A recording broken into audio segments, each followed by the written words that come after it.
Tem tanta coisa que a gente não sabe sobre os dinossauros. Tipo, a gente não sabe o barulho que eles faziam, porque alguns tinham aquelas placas nas costas e como eles se reproduziam. Mas apesar de tanta incerteza, tem uma coisa bem curiosa que sabemos com bastante confiança: a temperatura corporal deles. Oi, eu sou o Léo e esse é o Minuto da Terra. É meio estranho que a gente consiga medir a temperatura corporal dos dinossauros. Afinal, eles estão todos mortos. E mesmo que estivessem vivos, onde que a gente colocaria o termômetro? Ainda assim, nós podemos afirmar que o gigantesco titanossauro tinha uma temperatura corporal de 38 graus Celsius. Outros dinossauros tinham temperaturas diferentes. Por exemplo, esse Oviraptor era bem mais fresquinho, com 32 graus, enquanto o Maiasauro, um dinossauro com focinho em forma de bico de pato, tinha uma temperatura bem quente, por volta de 44 graus. A maioria dos dinossauros que a gente conhece tinha uma temperatura entre 36 e 38 graus, o que significa que eles eram mais quentes que os crocodilos e, na maior parte dos casos, mais frios que as aves modernas. Por muito tempo, os cientistas se indagaram se os dinossauros mantinham uma temperatura corporal elevada, gerando calor internamente, algo que chamamos de endotermia, ou se eles se aqueciam absorvendo o calor do ambiente, o que chamamos de ectotermia. Esses conceitos também são conhecidos como sangue quente e sangue frio, embora a gente já tenha feito um vídeo sobre os problemas com esses termos. De qualquer forma, os cientistas finalmente descobriram como inferir a temperatura corporal dos dinossauros para acabar com esse debate. E o segredo está em como os ossos e dentes deles se formavam. Os cientistas conseguem medir essas temperaturas graças a um mineral cristalino e resistente que se acumula nos ossos e dentes, chamado bioapatita. A bioapatita é feita principalmente de carbono e oxigênio, mas nem todos os átomos desses elementos são iguais. Isótopos mais pesados, como o carbono 13 e o oxigênio 18, têm uma atração mais forte entre si do que os isótopos mais leves. Então, quando esses átomos se juntam para formar minerais, eles não se combinam de forma totalmente aleatória. Os isótopos pesados tendem a se ligar mais frequentemente entre si do que o fariam por acaso. Mas se aumentarmos a temperatura, a chance desses isótopos pesados se ligarem diminui. Ou seja, ossos que se formam em temperaturas mais altas contêm menos ligações entre carbono e oxigênio pesados do que os ossos formados em temperaturas mais baixas. Em outras palavras, a fração de isótopos pesados ligados em uma amostra de osso pode servir como um registro de quão quente ou frio estava quando o osso foi formado. Não é exatamente o mesmo que colocar um termômetro na língua de um dinossauro, mas é a próxima melhor coisa. Analisando as proporções de isótopos em animais modernos, como aves e crocodilos, os cientistas conseguem calibrar seus termômetros e determinar temperaturas corporais específicas para os dinossauros a partir desses dados. É assim que sabemos que o T-Rex tinha uma temperatura corporal de 38 graus Celsius. Os dados sobre a temperatura corporal dos dinossauros sugerem que a maioria deles era mais quente que o ambiente ao seu redor. Por exemplo, o T-Rex provavelmente usava calor gerado internamente para manter uma temperatura corporal cerca de 15 graus acima da média do ar na época em que viveu. No entanto, muitos dinossauros provavelmente usavam outra estratégia. Combinavam calor interno com o calor do ambiente. Em alguns casos, até ajustavam sua temperatura corporal. Alguns dinossauros levaram isso ao extremo. Por exemplo, o Troodon, um dinossauro parecido com um pássaro, tinha uma temperatura corporal altíssima, de 42 graus. Mas, quando a comida era escassa, conseguia baixá-la para até 29 graus. Os cientistas aprenderam sobre essa variação de temperatura do Troodon não analisando ossos, até porque ossos de Troodon são extremamente raros. Em vez disso, descobrimos esses detalhes analisando cascas fossilizadas de ovos, que contêm os mesmos materiais sensíveis à temperatura que os ossos. Até hoje, nós não sabemos muito sobre o Troodon, então é impressionante conseguirmos medir sua temperatura corporal e até detectar essas flutuações. Mandou bem, hein, paleontologia? Esse foi o Minuto da Terra. Se você gostou desse vídeo, clique em gostei, deixe um comentário e compartilhe com seus amigos. Se é a sua primeira vez por aqui, se inscreva. Um abraço e até semana que vem. Ao longo da vida, a gente até muda um pouco de forma e cresce uns cabelos esquisitos aqui e ali, mas temos basicamente o mesmo corpo. Parece normal, né? Mas sabia que a maioria das espécies de animais, tipo uns 80% deles, trocam partes do corpo ou até o corpo inteiro por um novinho em folha em algum momento da vida? Esse processo, chamado de metamorfose, pode parecer estranho e bem complicado, mas na verdade resolve um problemão que muitos bichos enfrentam. Oi, eu sou a Maria e esse é o Minuto da Terra. Quando um inseto efemeróptero nasce, a missão dele é comer o máximo possível para crescer o máximo que conseguir. Então, sua larva é como uma máquina de comer. Ela passa meses devorando comida até ficar 30 vezes maior do que quando nasceu. Mas aí, um dia, a prioridade dela muda. Agora o foco é formar uma família. E o corpo que ela tem não é lá essas coisas para encontrar um parceiro. Então, sabe o que ela faz? Ganha um corpo novo, que é tipo um míssil caçador de crush. Os efemerópteros adultos não têm sistema digestivo funcional. A única missão deles é achar uma parceria e passar os genes adiante antes de morrer, o que geralmente acontece em 1 ou 2 dias. Ou seja, a metamorfose permite que os bichos foquem no que é mais importante em cada estágio da vida. Como essa criatura aqui. Primeiro, ela fica flutuando pelo oceano, viajando nas correntes para lá e para cá. Mas, depois de um tempo, afunda até o fundo do mar e se transforma em algo bem mais familiar, uma estrela do mar adulta. Esse tipo de metamorfose, de uma larva viajante feita para explorar o oceano, para um adulto mais paradinho, focado em se fixar no lugar e se reproduzir, acontece com a maioria dos invertebrados que vivem no mar. Trocar de corpo não só ajuda os animais a atingir objetivos diferentes ao longo de suas vidas, mas também permite que eles encontrem e comam coisas diferentes. Isso significa que nas espécies que passam por metamorfose, os filhotes não precisam competir com os adultos por comida. Então, em vez de perguntar por que tantos animais passam por essas grandes mudanças, talvez a pergunta certa seja: por que mais animais não fazem isso? Parte disso pode ter a ver com as desvantagens da metamorfose. Trocar de corpo gasta uma baita energia, e enquanto o animal deixa o corpo antigo para trás e ganha um novo, um montão de problemas pode aparecer. Esses riscos e custos talvez expliquem por que a maioria dos animais que fazem metamorfose só passa por isso uma vez na vida. Outros bichos conseguem se virar sem precisar trocar de corpo. Por exemplo, animais que cuidam dos filhotes, ajudando os bebês a se virar com um corpo que ainda não é o ideal, e aqueles com cérebros grandões, que permitem flexibilidade e resolução de problemas, conseguem fazer um único tipo de corpo funcionar em várias fases da vida. E tem também a complexidade biológica de tudo isso. Construir diferentes tipos de corpo a partir de um único genoma exige uma sequência super complicada de genes sendo ativados e desativados na hora certa. Esse tipo de sistema parece ter evoluído só algumas vezes. Na verdade, é bem provável que uma única vez tenha sido responsável pela grande maioria dos animais metamorfos por aí. Nós, humanos, fazemos parte da minoria das espécies que não evoluíram a capacidade de trocar o corpo inteiro por um novinho em folha. E por causa dos nossos cérebros grandes e da forma como cuidamos dos nossos filhotes, provavelmente nunca vamos fazer isso. E, embora seria bem legal poder criar asas de repente, eu sou grata que a gente não precise passar por isso. Esse foi o Minuto da Terra. Me diz uma coisa, se você pudesse mudar de forma uma única vez, que forma você escolheria? Conta pra gente nos comentários e em seguida já clica no joinha e se achou interessante, compartilha esse vídeo nas redes sociais. Só não esquece de marcar e seguir, né? O Minuto da Terra. Um beijo e até a próxima! O veneno da cobra Naja egípcia é extremamente tóxico. Mesmo em pequenas quantidades, ele pode matar animais bem grandes. Só tem um problema. A cobra, assim como outros animais venenosos, precisa produzir e guardar essas substâncias mortais dentro do próprio corpo. Mas como será que os animais tóxicos não se intoxicam com seu próprio veneno? Oi, eu sou o Léo e esse é o Minuto da Terra. A primeira e provavelmente a mais óbvia maneira de não se envenenar com o seu veneno é garantir que ele não funcione em você. Essa é a estratégia que muitos sapos venenosos usam. Quando o veneno deles entra em contato com outro bicho, ele se conecta a receptores específicos no sistema nervoso desse animal, eventualmente parando o coração dele. Mas o veneno não afeta o próprio sapo porque ele evoluiu com uma versão ligeiramente diferente desses receptores, mudando o formato só o suficiente para que o veneno não consiga se conectar.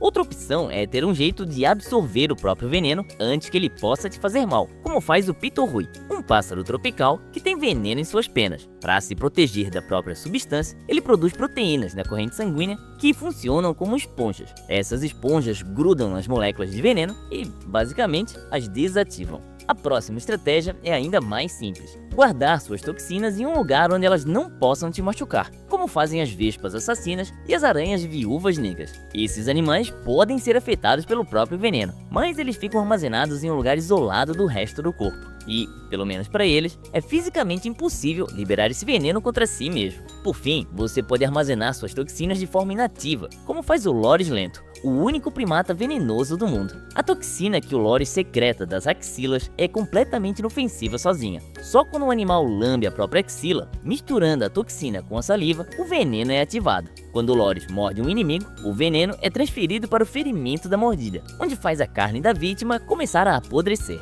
No entanto, como carregar armas químicas mortais dentro do próprio corpo é algo muito arriscado, muitas espécies venenosas acabam usando mais de uma dessas estratégias para se manter seguras. Isso nos traz de volta a Naja egípcia, que usa todas as 4 formas para não provar do próprio veneno. A cobra tem aquelas proteínas nervosas modificadas, que a tornam imune à toxina paralisante presente no veneno. Mas, como o veneno é um coquetel que contém outras toxinas, ela o armazena em glândulas isoladas. Além de manter o veneno trancado, essas glândulas também o inativam temporariamente, banhando-o em ácidos. Ele só se reativa em ambientes básicos, como o sangue das vítimas. E, se o veneno acabar vazando para o próprio sangue da cobra, proteínas esponjosas em sua corrente sanguínea limpam as toxinas antes que causem qualquer dano. Ou seja, se é para ser venenoso ou peçonhento, não esqueça de usar proteção.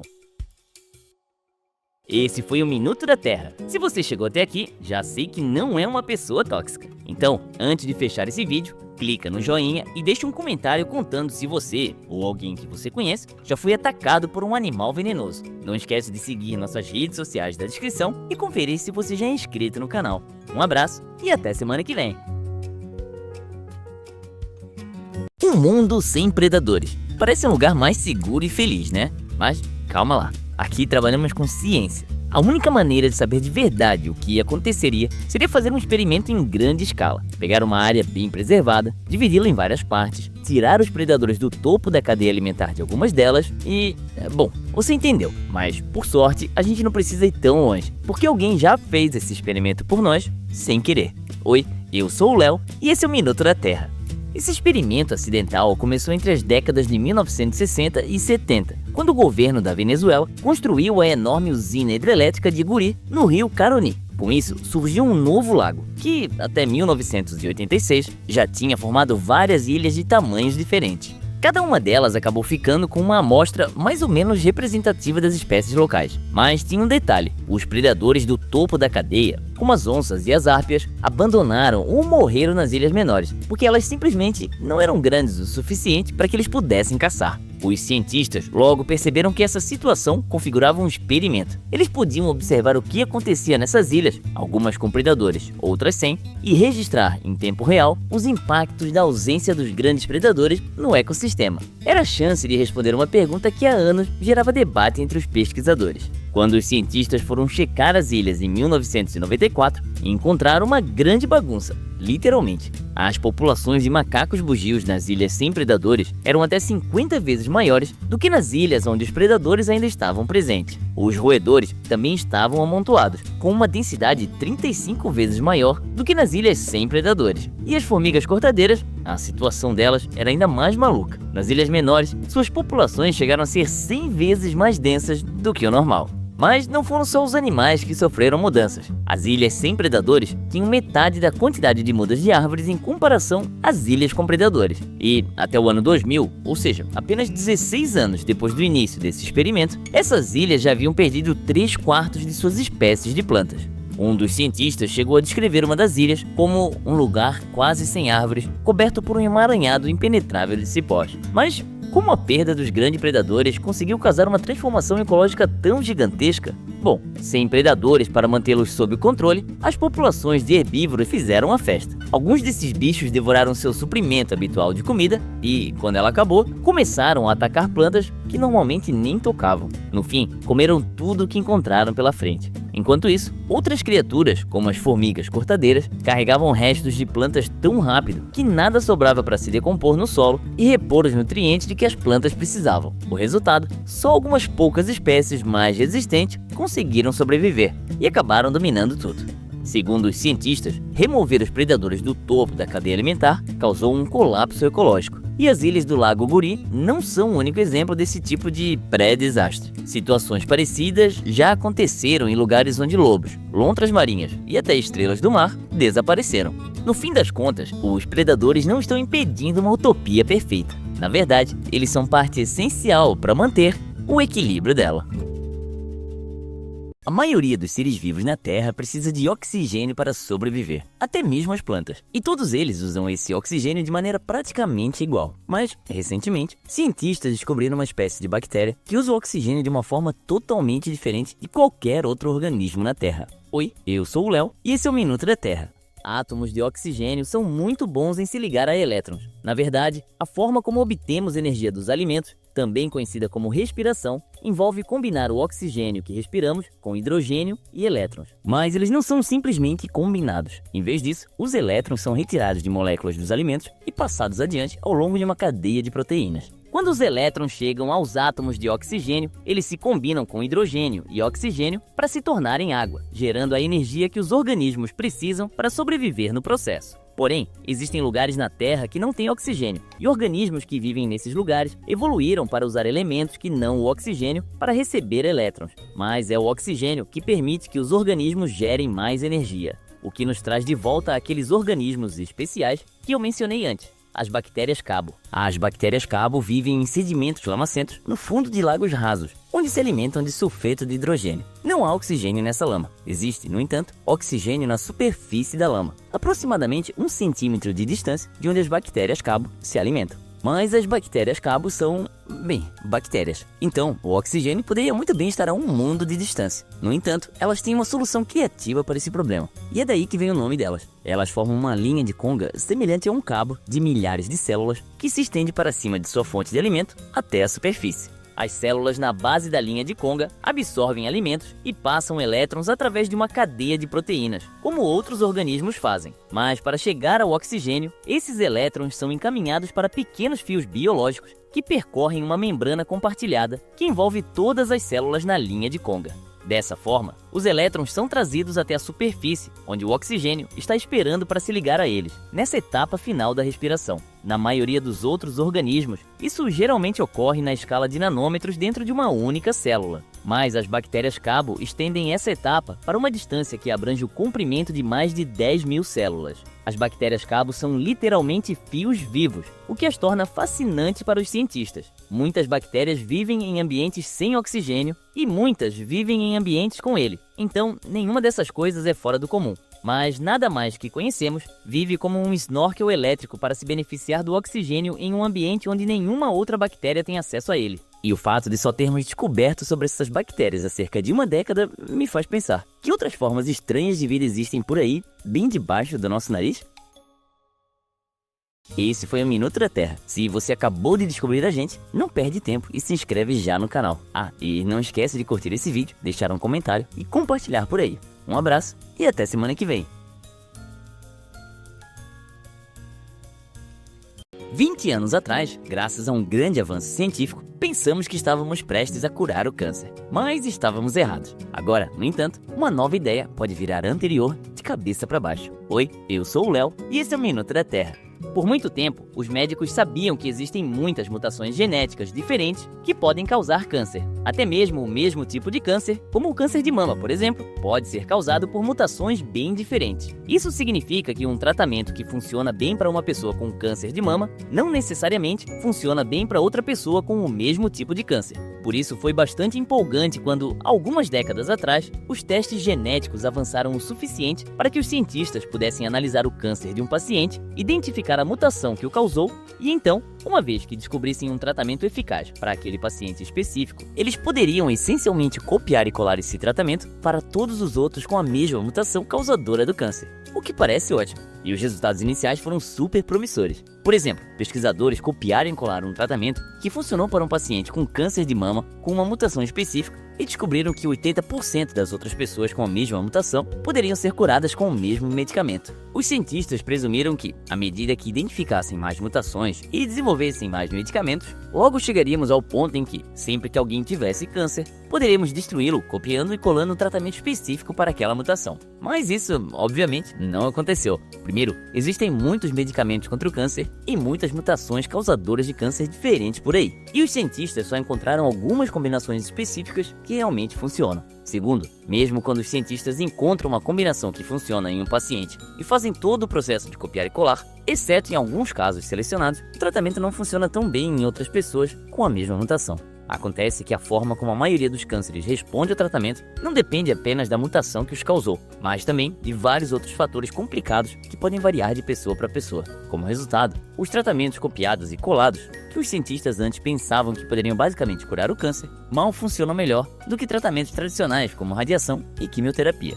Mas em vez de desistir da ideia do copiar e colar, hoje os cientistas estão ajustando. Em vez de copiar e colar tratamentos, alguns cientistas estão copiando e colando o próprio câncer. Fora do paciente, é claro. Ao coletar amostras, cultivar e depois dividir o câncer de um paciente em várias placas de teste diferentes, os médicos podem testar centenas de medicamentos contra ele ao mesmo tempo. Eles não precisam saber exatamente qual mutação causou o câncer ou quais outros fatores complicados estão envolvidos. Eles podem simplesmente ver qual medicamento funciona melhor para aquele câncer específico e então administrar esse medicamento ao paciente. Os cientistas realizaram apenas alguns ensaios clínicos dessa nova abordagem de copiar e colar câncer, mas parece ser muito mais eficaz do que copiar e colar tratamentos. Quase 40% dos pacientes obtiveram resultados melhores do que teriam apenas com radiação e quimioterapia. Pode ser que esse novo avanço também não seja tudo isso. Ainda estamos muito longe de realmente curar o câncer. Mas, ironicamente, pode ser que uma das melhores formas de combatê-lo seja fazer mais dele. Talvez, pelo menos uma parte da solução para o grande C seja o velho Ctrl+C, Ctrl+V. Esse foi o Minuto da Terra. Se você acabou de descobrir a gente, não perde tempo e se inscreve já no canal. E não esquece de curtir esse vídeo, deixar um comentário e compartilhar por aí. Um abraço e até semana que vem.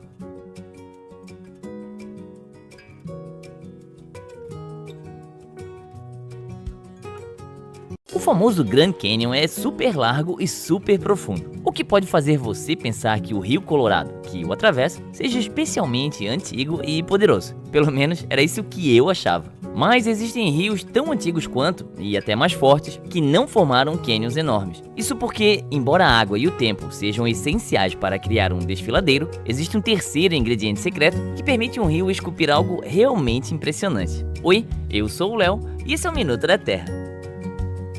A maioria dos vales fluviais se forma assim. Um riacho começa lá no alto das montanhas. No início, o caminho até o oceano pode ser meio acidentado, mas à medida que a água flui, ela carrega pedrinhas e terra, e nesse processo vai suavizando o caminho. Os sedimentos da erosão também podem se acumular no leito do rio, preenchendo os desníveis mais abaixo. No fim das contas, os processos de escavação e construção acabam se equilibrando, criando uma inclinação específica ao longo do tempo. Com tempo suficiente, quase todos os rios acabam com um perfil vertical mais ou menos assim. E por dezenas de milhões de anos, o Rio Colorado também seguiu essa trajetória. Mas, cerca de 7 milhões de anos atrás, a atividade tectônica nessa região fez o solo sob o rio começar a subir, bem devagar, menos de 1/10 de milímetro por ano. Isso não foi um problema para a força do rio, que estava determinado a manter sua encosta. Ele simplesmente erodiu as rochas que se erguiam em seu caminho e continuou fluindo, repetindo esse processo várias e várias vezes pelos próximos 5 milhões de anos, enquanto a atividade tectônica continuava e o Planalto do Colorado subia cada vez mais. Até o momento, o Planalto do Colorado já subiu cerca de 1,5 km e o rio escavou aproximadamente essa mesma altura para manter sua inclinação equilibrada. Ou seja, o Grand Canyon nada mais é do que o resultado de um rio determinado a manter o seu caminho. Esse mesmo processo é responsável pelos cânions fluviais mais profundos do planeta, como o cânion de Cotahuasi, no Peru, que tem 3 km de profundidade, e o cânion Yarlung Tsangpo, que corta o planalto do Himalaia em impressionantes 5 km de profundidade. Então, não é bem que os rios são formadores de cânions. Na verdade, os cânions mais impressionantes é que cresceram e colocaram seus rios no paredão. Esse foi o Minuto da Terra. Aqui no Brasil também tem super cânions, sabia? Eu já fui no Espraiado, em Santa Catarina. Agora eu quero saber se você já visitou algum. Deixa aí nos comentários. E se gostou desse vídeo, já sabe, né? Clica no joinha e compartilhe com seus amigos. Um abraço e até semana que vem. Hoje em dia, os programas de inteligência artificial conseguem escrever notícias, criar aplicativos e até atender clientes. E eles fazem isso tão bem que, em alguns casos, empresas estão substituindo os humanos nessas funções. Isso me faz pensar, será que a IA também conseguiria substituir cientistas? Se um dia todas as descobertas científicas forem feitas por máquinas, o que isso significaria para a ciência e para o mundo? Oi, eu sou a Maria e esse é o Minuto da Terra. O trabalho de um cientista envolve muitas tarefas diferentes, como coletar informações, seja reunindo dados ou apenas observando as coisas ao redor, perceber padrões ou detalhes estranhos, criar explicações possíveis, planejar experimentos, realizá-los e registrar os resultados. Sem falar em outras tarefas que nem parecem tão científicas assim, como orientar alunos e escrever projetos para conseguir financiamento. Ou seja, fazer ciência exige juntar dois lados bem diferentes da nossa humanidade, a lógica e a criatividade. Parece um baita desafio para a IA conseguir imitar tudo isso, né? Muitos sistemas de IA são ótimos em tarefas baseadas em lógica. Eles são treinados com um monte de dados sobre como resolver um determinado problema. Depois, quando encontram um novo caso desse problema, analisam todas as soluções possíveis e escolhem aquela que, com base no treinamento, tem mais chances de dar certo. Os cientistas já usam esse tipo de programa há um tempo para lidar com a parte mais lógica do trabalho, como vasculhar enormes bancos de dados em busca de exoplanetas, ou descobrir as melhores condições para produzir nanotubos de carbono. Mas hoje em dia, também existem IAs feitas para serem criativas. Esses programas são treinados com um monte de dados bem variados e, quando recebem um comando, geram uma resposta de um jeito que... Olha, a gente nem sabe exatamente como funciona. O que, curiosamente, é parecido com a criatividade humana. Com base nas nossas experiências, conseguimos, através de processos que também não entendemos completamente, inventar coisas novas. E os cientistas já começaram a usar essas IAs para ajudar na parte criativa do trabalho, como criar hipóteses sobre as propriedades de substâncias desconhecidas. Como as IAs que mandam bem na lógica não são tão boas na criatividade, e vice-versa, elas ainda não representam uma ameaça real para o trabalho dos cientistas. Ufa! Acontece que, recentemente, pesquisadores criaram algumas IAs cientistas, que conseguem fazer todo o processo de uma descoberta científica, desde reunir informações até publicar os resultados. Por enquanto, esses proto-cientistas de IA só foram usados para pesquisar sobre aprendizado de máquina, e o que eles descobriram até agora são basicamente ajustes que tornam os métodos já existentes mais rápidos ou eficientes. Nada super revolucionário. Isso porque, embora a IA seja muito boa em tarefas lógicas, ainda não sabemos se a sua criatividade chega perto da humana. Ou seja, será que a IA conseguiria criar ideias realmente novas que mudam nossa forma de entender o mundo como as maiores descobertas científicas da humanidade?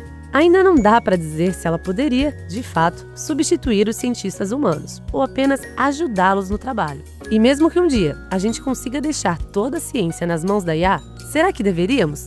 De certa forma, automatizar descobertas científicas é algo empolgante. Isso poderia acelerar muito o progresso em certas áreas, como o desenvolvimento de tratamentos para doenças que recebem pouco investimento. Imagina só quantas vidas poderiam ser melhoradas ou até salvas. Mas agora pensa nessas mesmas habilidades sendo usadas para algo não tão legal, como um único programa de IA que conseguiu inventar 40 mil moléculas possivelmente mortais em poucas horas. Será que dá para confiar que a IA, que nem nós mesmos entendemos direito, usaria a ciência de forma responsável? Ou pelo menos tão bem quanto os humanos? Além disso, a própria pesquisa sobre IA faz parte da ciência. Então, se automatizássemos tudo, a IA ficaria encarregada de estudar e melhorar a si mesma, o que pode dar muito errado. E isso sem nem entrar em outros problemas, como a quantidade absurda de energia necessária para treinar esses sistemas, ou os conceitos enviesados que podem surgir dos dados usados para ensinar a IA. Quando o assunto é ciência e IA, ainda há muitas perguntas sem resposta. Descobrir o que pode acontecer no futuro e o que devemos fazer desde já é um desafio enorme. E, sinceramente, ainda bem que temos tantos cientistas humanos brilhantes por aí para encarar essa missão. Esse foi o Minuto da Terra. Se você gostou desse vídeo e quer apoiar nossa equipe de humanos de inteligência natural, clique no joinha, siga a gente nas redes sociais e compartilhe nossos vídeos. Aproveita para contar nos comentários o que você amaria que a IA fizesse por você. Um beijo e até a próxima! Tampe os ouvidos com os polegares e feche as mãos em punho. Você consegue ouvir um som parecido com um trovão distante? Pois saiba que esse é o barulho dos seus músculos em ação. Oi, eu sou a Maria e esse é o Minuto da Terra. Quando você faz um punho, as fibras musculares do seu antebraço se encurtam e se expandem. Nesse processo, elas vibram um pouquinho e essa vibração cria esse som meio ronronante. Cada músculo do seu corpo faz esse som sempre que se contrai. Na verdade, o som é bem alto, mais ou menos como uma conversa normal, só que tem uma frequência bem baixinha. Sons de baixa frequência não viajam muito bem pelo ar, mas viajam através de sólidos, como os ossos, por condução. Então, você só consegue ouvir eles quando tampa os ouvidos com os polegares, ou quando contrai um dos pequenos músculos dentro do ouvido, o que só algumas pessoas conseguem fazer. Acontece que o ronco dos seus músculos é só um dos muitos sons estranhos acontecendo dentro de você. Isso porque tudo que se movimenta produz vibrações, e nós percebemos vibrações como som, e o seu corpo está cheio de partes vibrando, como fluido do seu sangue, das coisas que cercam seu cérebro e medula espinhal, até o líquido que fica banhando as suas articulações. Todo esse fluido está sempre se movendo, fazendo sons borbulhantes o tempo todo. O interior das suas células também está em constante movimento, criando pequenas vibrações enquanto fazem seu trabalho. Então, até suas células fazem barulho, e barulhos bem diferentes, dependendo de como são construídas e do que fazem. Segundo pesquisadores, algumas delas até soam como gritos agudos. E tem também as pequenas células ciliadas dentro dos seus ouvidos, que transformam sons e sinais elétricos para o cérebro. Elas também produzem vibrações, que quer dizer que o ato de ouvir um som também faz um som. E pelo que dizem, esse som parece um eco bem fraquinho. Obviamente, não conseguimos ouvir esses sons corporais e muitos outros sons. Eles são baixos demais ou acontecem tão profundamente dentro de nós que praticamente desaparecem ao atravessar nossos músculos, ossos e pele. Ou, como o ronco dos músculos, tem uma frequência muito baixa para percebermos. Só conseguimos ouvir os sons que são altos o suficiente e que estão na faixa de frequência certa para nossos ouvidos captarem. Como seu batimento cardíaco, um dos sons mais familiares que seu corpo faz. Só que para mim, os sons do coração são estranhos por causa do que causa eles. Eu sempre pensei que o tum-tum rítmico era o som de várias válvulas cardíacas se fechando, ou o próprio músculo cardíaco se contraindo e expandindo. Porém, ao que tudo indica, esse não é o caso. Em vez disso, assim que a válvula se fecha, o sangue correndo pelo seu corpo bate na porta repentinamente fechada. É essa colisão que aparentemente causa o tum e o tum seguinte do seu coração, definindo o ritmo para a sinfonia esquisita e contínua dentro de cada um de nós. Esse foi o Minuto da Terra. Se você gostou do que ouviu por aqui, não esqueça de curtir e compartilhar esse vídeo e deixar um comentário contando qual seu som favorito e o que menos gosta. O meu som favorito é o das patinhas da minha cachorra andando pela casa. Já o pior, acho que é o barulho da broca do dentista. E os seus? Um beijo e até a próxima!